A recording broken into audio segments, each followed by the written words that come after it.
утро, планета! Доброе утро, мои зрители! Всех приветствую на канале Порт Клаб. И сегодня у нас будет, наверное, такое особенное историческое видео для всех моих подписчиков. В основном это болгарские подписчики, болгарские жители, говорящие на болгарском языке. И для них сегодня по просьбе на нашем канале мы выставим видео, которое было записано пару лет назад на телевидении, конечно, в городе Ямбол, на телевидении Диана Кабель. Это было первое интервью, которое мы сделали для болгарского телевидения. И этот ролик, соответственно, не появлялся на моем канале. Ну, как-то думаю, оно надо. Но по просьбе моих зрителей, все-таки на нашем канале мы выставим это видео. И думаю, что все, кто меня просил это сделать, будут очень довольны и счастливы увидеть данное видео, потому что оно будет ближе по душе всем, кто говорит на болгарском языке. Ну и, конечно же, все, кто понимает русский язык. Я же общаюсь на русском языке. Курицы общаются на курином языке. Эх, ну, что сказать. Всем приятного просмотра. Ставим лайки, подписываемся. И по возможности, конечно же, не пропускаем рекламку. Это всего лишь минутка вашего времени. Всем добра, всем хорошего настроения, хорошего дня, веселого дня. И до встречи на нашем канале. Всегда ваш Серега Порт. До встречи.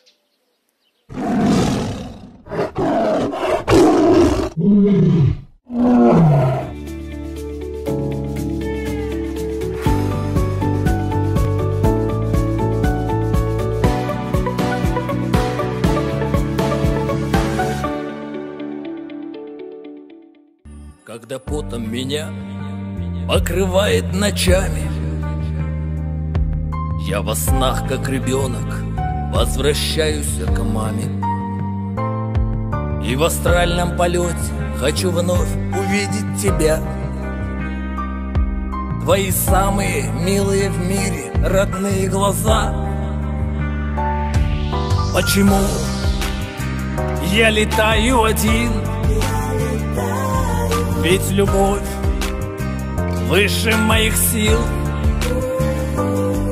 Я тебе посвящаю полет, а быть может, будем вместе, повезет. Сергей Порт е една от емблемите на руския шансон. Той има издадени 9 албума, като много от песните в тях са се превърнали в хитове. Неотдавна Сергей се мести да живее за постоянно в България. Страната е много красива, а хората са открити и топли, споделя той пред камерата на предаването Всеки делник. Изпълнителят е подготвил много изненади за жителите на град Ямбол, избрали да се насладят на музиката му в навечерието на най-светлия празник. Останете с предаването Всеки делник, за да разберете повече. Почему я летаю один? Ведь любовь выше моих сил. Я тебе посвящаю полет, а быть может, будем вместе, повезет. Здравейте, много се радвам, че днес сте ми на гости. Ще ни споделите ли какво ви е мнението за България и как се чувствате тук? Здравствуйте. Здравейте. Да, по поводу в България се чувствам много добре. Страна хорошая. Страната е добра, приятна и красива. Хората са открити и на концертите хората се държат също много открито и ме приемат положително. Красива природа. Добра и вкусна храна. От село, от баба и от дядо. На мен много ме харесва тук. Как ви приема българската публика? Много добре ме приема публиката. Добра е публиката. Харесват руското. менталитета и на руснаците, и на българите е много близък. Изпълняват ли вашите песни заедно с вас? Който ги знае, пее. В България още не ги знаят много. Ще ни разкажете ли как започнахте да се занимавате с музика? Добър въпрос. Аз не съм музикант. Музиката не ми е била първа любов. Винаги съм се занимавал с спорт. А след смъртта на майка си започнах да пиша текстове и написах много стихове. Те станаха на песни и тогава започнах да се занимавам. И вече 21 години. А какво ви мотивира да продължавате да се занимавате с музика и занапред? Що те мотивира да продължавате да занимавате с музика? Какво ме мотивира? Какво е това? Той идва вътре от мен. Както вас ви мотивира да се занимавате с телевизия? Как наркотик какой-то.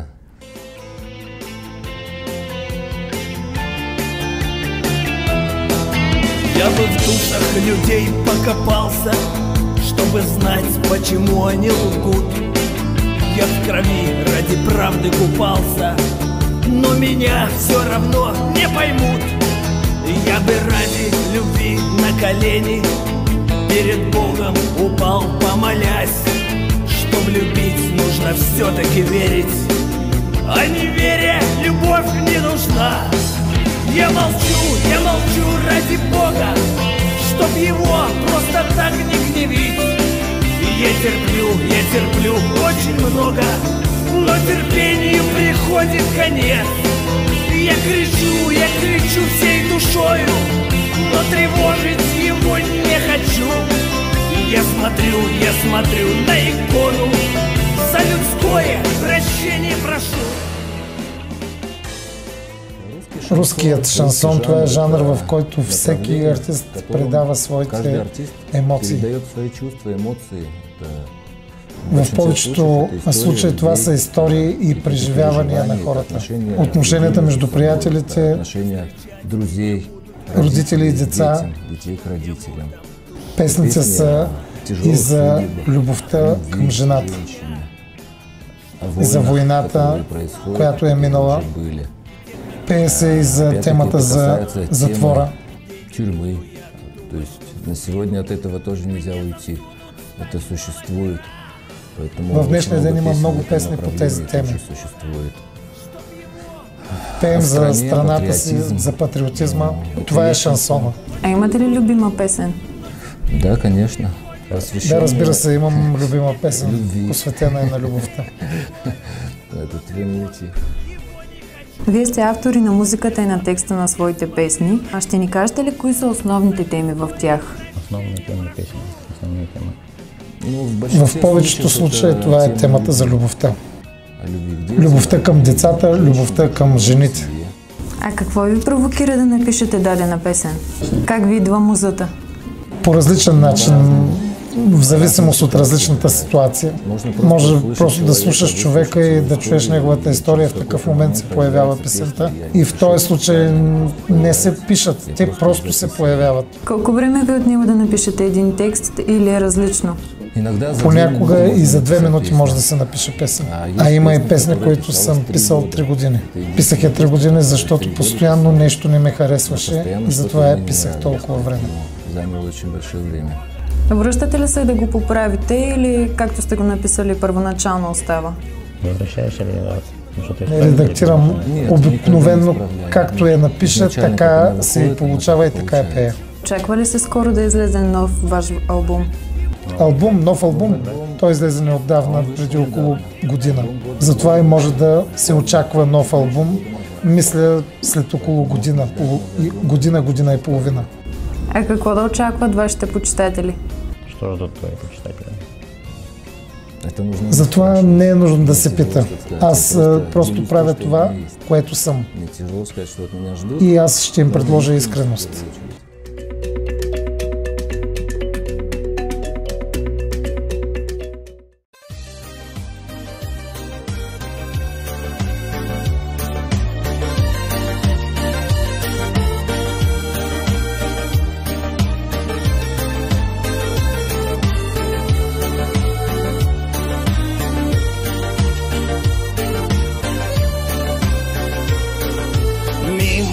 Пролетают птицы, города, перронные лица. Годы с дерзкой новизною по пятам идут за мною. Верил, не всегда примете, то пешком, то на карете. Счастлив был и видел горе, шел по суше, плыл по морю, плыл по морю, плыл по морю. Годы, годы, годы, годы так зависят от погоды.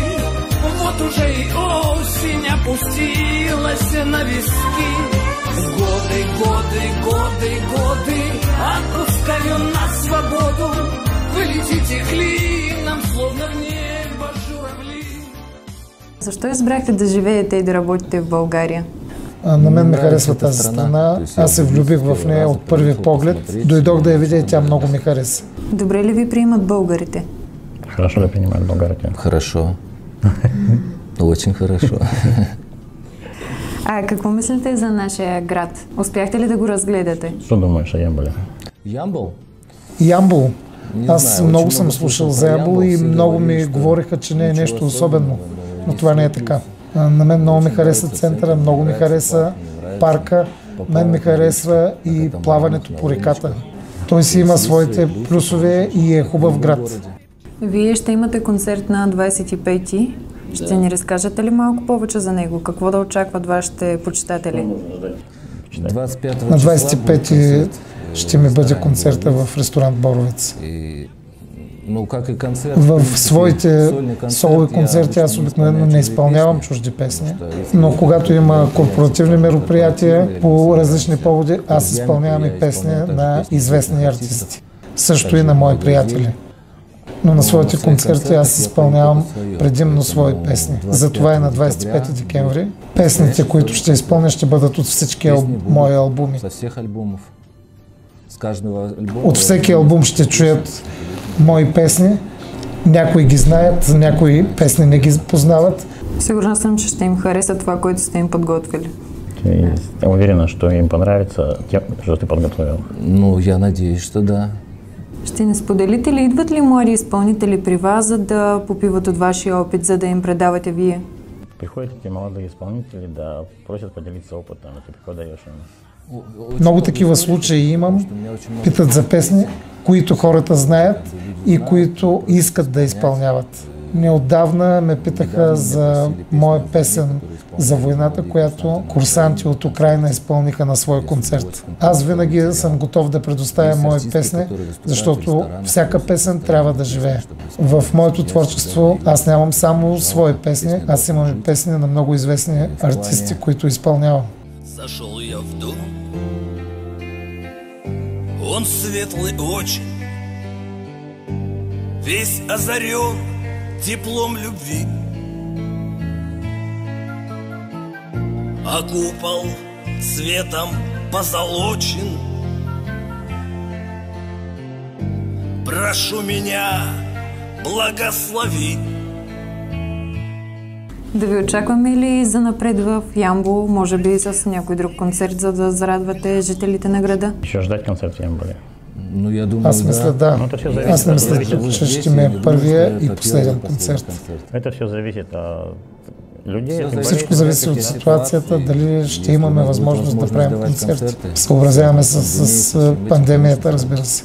Какво още бихте искали да добавите и да кажете на нашите зрители? Что ты хочешь добавить и сказать на зрителей? Зрителите аз искам да пожелая първо здраве. Това е най-важното. И се подкрепяйте и се обичайте. Това е също много важно. И в дадени ситуации трябва да се подкрепям. Това е най-важното. Всичко останало е второстепенно. И какви са, може би, вашите пожелания по случай коледните празници и да се обърнете към зрителя? Моите пожелания са свързани винаги с здравето и с отношението между хората и отношението между деца и родители. Защото хората са длъжни да разберат, че това е най-важно. Обичайте себе си, давайте от себе си това, което можете да дадете на тези, които ви заобикалят. Това е най-важното.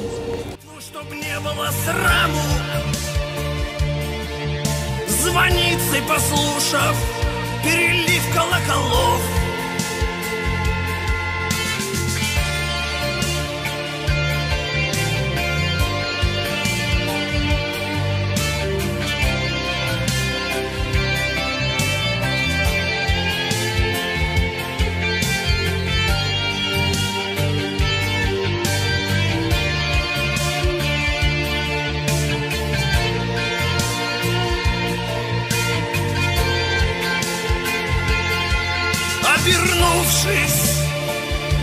к Божьему храму,